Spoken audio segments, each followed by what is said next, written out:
All right. Hello again, Avengers, and welcome to another exciting daily vlog. This is Daily Vlog 2025, number 133. And today, we've actually got some pretty big Daggerheart news. Yesterday, which is when I intended to make this video, if I hadn't been, like, dead for the majority of the day, Critical Role made an announcement.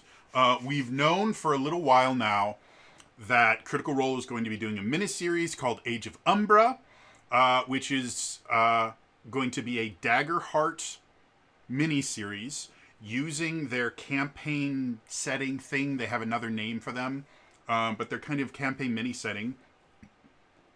Umbra. And we got the official deets yesterday. Officially, it's going to be an 8-part Daggerheart mini-series.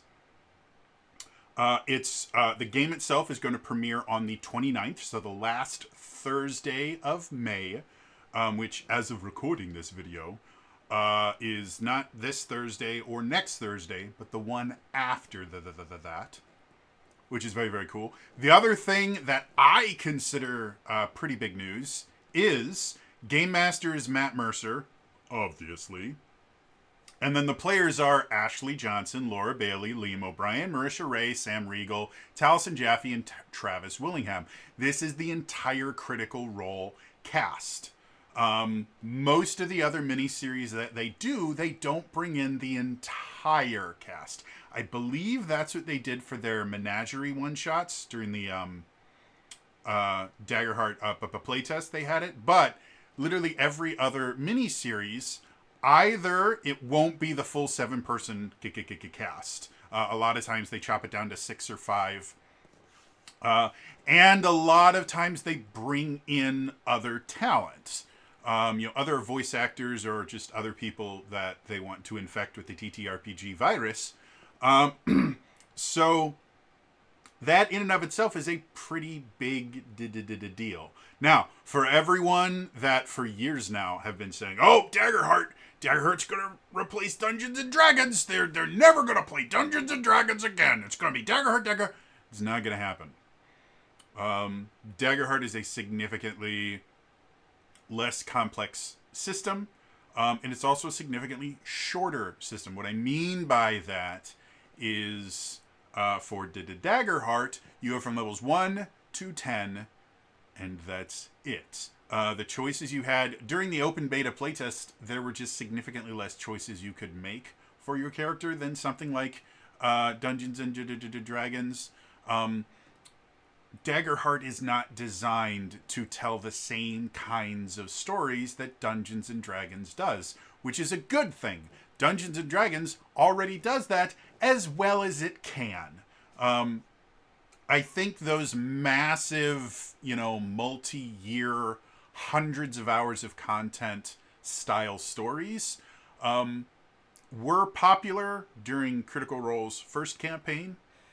We're starting to lose favor during Critical Role's second campaign, and by the time Bell's Hells came along, I think that type of live play just isn't as attractive anymore because it's just so hard. Like, if you miss one episode, it snowballs so fast because one episode can be 6 hours of content. If it's a really, really long episode, or if it's the finale of Bell's Hells, it's 8.5 hours, which easily could have been a 2-part finale, but, So, I think Daggerheart is definitely a Critical Role attempt to get into that style of story. With other things like your various your various Powered by the Apocalypse style games that are designed to be shorter adventures. Not short as in, oh, we're done with this in a month. But it's not designed to last years upon years upon years and hours upon hours upon hours of Sis's storytelling. There's just not that much growth built into them. And I don't think that's a bad thing. Does that mean that I think that they're just going to stop playing D&D? No. Like I said before, I think that style of super long form live plays is going out of style amongst the internet as a whole. However, it is still their bread and butter, and Critical Role really does do it better than anyone else on the market. So while I don't think we're going to be seeing as many copycats of what Critical Role has been doing for a decade, I don't see Critical Role throwing it away completely. They've mastered that specific style of storytelling. They do it very, very well. And I don't think Daggerheart could replace that as of right now. That being said, I am super excited about this. I did find it slightly odd that they were starting well over a week after the Daggerheart launch, and then I kept reading. On May 22nd, which is not this Thursday, but next Thursday, it's 2 days after the Daggerheart launch, and it's the first Thursday after the Daggerheart launch. They're going to be doing their Session 0, where, and I'll just read this directly from there. In a Session 0, airing May 22nd, you can watch players Sam Riegel, Marisha Ray, Taliesin Jaffe, Travis Willingham, and Ashley Johnson work with Matthew to make their characters and tie them into the setting of the Age of Umbra, creating adventure hooks, locations, and campaign elements that will re-emerge throughout the miniseries. Now, you will notice they are missing 2 people there. They are missing the twins. And that's Laura and Liam won't be there. I'm going to go on the assumption that the reason they're not going to be there was probably just scheduling stuff. All of this stuff is done pre-recorded now. I don't, other than the games that they play at like conventions. I believe Critical Role is an entirely pre-recorded company now, with a few very, very rare exceptions. Like, I think they've done a couple like fireside chats and stuff like that aren't pre-recorded, but everything else is entirely pre-recorded, which makes scheduling easier but not perfect. So, yeah, that will be very, very interesting and fun to watch. I'm really, really excited to see how they use Daggerheart, because I have my own opinions about how I want to use Daggerheart. Like, I am the kind of person and game master now that if I find a new TTRPG, I'm instantly looking at, okay, how can I tell my stories with this? I'm not really into TTRPGs that have their own setting, with a few rare exceptions. Things like, again, I'm such a massive fan of Avatar: The Last Airbender that I still love Avatar Legends. But a lot of times I'm significantly more interested in generic TTRPGs, or TTRPGs that don't have a default setting, so that I can kind of mold them and shape them into what I'd like to see. So this, I mean, the Age of Umbra is designed to be kind of a campaign setting that more inspires your own stories, as opposed to something like the Forgotten Realms, where they tell you, no, this is how every single thing is going to go. Which, again, isn't a bad thing. I ran Forgotten Realms games for years through the Adventures League and through friendly local game stores. I still run them every so often if I need to do a one-shot really quickly. And my knowledge of the Forgotten Realms is not as much as it used to be, because Swiss cheese memory. But it's good enough that I can pick up a Forgotten Realms source book and instantly be able to understand where things are going, and be able to bring in kind of outside information from the story itself, but still in the Forgotten Realms. I've gotten better with Eberron, as far as having that kind of knowledge. And I have a decent understanding of Greyhawk. And those are the only three. Oh, and then Dark Sun. I've got so much information that I'm never going to use. But so again, it's not that I'm against default campaign settings or anything like that. I just like to see stuff that I can mold and tell my own stories in. So I'm interested to see what Matt does with... I mean, he made this campaign setting, so it is him telling his own stories in it. And I'm really excited to see what the final version of Daggerheart looks like. There's so many aspects from the playtest that I thought were really kind of groundbreaking as far as game design. Things like, I think it's like the injury system or something like that, where whenever you take damage, instead of just recording your total number of hit points, you have these damage thresholds, where any damage up to, let's say like your 3 damage thresholds are 7, 14, and 21, to use easy numbers. So any damage up to, I think including 7 damage, you would take 1 wound. So your actual hit points are measured in wounds. So you can take 1 damage, 4 damage, or 7 damage. That all counts as 1 wound. But if you take 8 damage to 14, that's 2 wounds. And then basically anything above 14 is going to be 3 wounds. And so that massively changes how survival works in games. Simply because you can't have a creature be able to instantly one-shot one of your characters as long as they have more than 3 wounds available. And one of the things that they do in the system is they allow you to modify the kind of range of those different tiers. So you can take abilities and things like that that increase your like medium damage threshold. So that might change a really strong attack from 3 damage or 3 wounds to 2 wounds. Things like that. Like it's a really, really fascinating system that I don't know if they created it or it was inspired by something else, because quite a few things in that system, they flat out say, yes, this was inspired from this system and stuff like that. And that's perfectly fine. It's also perfectly legal. As people have said many, many times before, you can't copyright game mechanics. You can copyright specific manifestations of those mechanics, and you can patent game mechanics. So it's not a free license, you just steal whatever you want from any game system you want. But like I said, I'm so excited about Daggerheart. It looks really, really cool.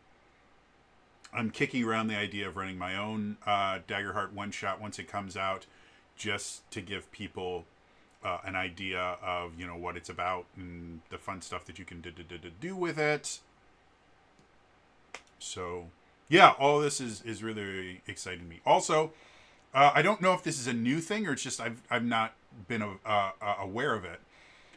So if you don't watch it live, the way that Critical Role has worked for well over a year now is you don't watch it live, then they do rebroadcasts on Twitch, I think twice on Friday, because they'll do a rebroadcast immediately after you finish. So normally, we'll use Central Time Zone because that's what I am. Normally the game starts at 9 p.m. Central, and then it goes to like midnight, 1 o'clock-ish. So that's about a 4-hour gig game. Immediately after it's done, they will start rebroadcasting it for people that either are not in the States or have different sleep schedules where they're better at that. So the second broadcast will go from like 1 or 2 o'clock in the morning until like 6 or 7 in the morning. And then if I remember correctly, they have a third viewing, again, for people like on the opposite side of the planet. So that's been a thing for a while. If you have Beacon, which is their proprietary streaming platform, you can watch it immediately after the live Twitch show, so you can just watch it whenever. Or you're normally If you want to watch it for free, you normally have to wait until the following Monday to watch it on YouTube, which is how I have watched a few of their events, because I just can't watch something for 4.5 hours. Like, my brain won't let me focus on something for 4.5 hours. So I have to watch it in pieces. According to the announcement, they've also had been uploading Critical Role to podcast platforms for a while. And my understanding is it worked the same way that the YouTube thing worked, where like Monday the next week you could listen to the podcast version of it. According to this, the podcasts of the Age of Umbra games come in 2 parts. The first part is made available Thursday immediately after the premiere, so just like the rebroadcasts and what you can watch on Beacon. And then the second part gets uploaded to podcast platforms the following Tuesday, which I find really fascinating. Especially since, again, one of my biggest issues with Critical Role now is just how long it is. When it first came out, it was 10 years ago. I was a completely different person. And I could sit down and watch a 4-hour D&D game. And I actually did. Critical Role Campaign 1, I think I missed a grand total of like 2 or 3 episodes over the entire lifetime of Campaign 1. Even when I was doing conventions, I remember one convention specifically, I was running the D&D room, but I wasn't playing in any games. And so what I would do is I would, as the person that was running the D&D room, on a fairly regular basis, I would kind of walk around the room and make sure things were going the way that they were supposed to, make sure the DMs had everything that they needed, and I just kind of like monitor, very similar to kind of management in general. Just make sure everything is working the way it's supposed to, and ensure things are getting done. And then I'd go and sit in my chair in the corner of the room. I'd pop my earbuds in, and I'd watch Critical Role at the convention. So I used to be able to do that. I just can't do it anymore. My brain doesn't let me do that.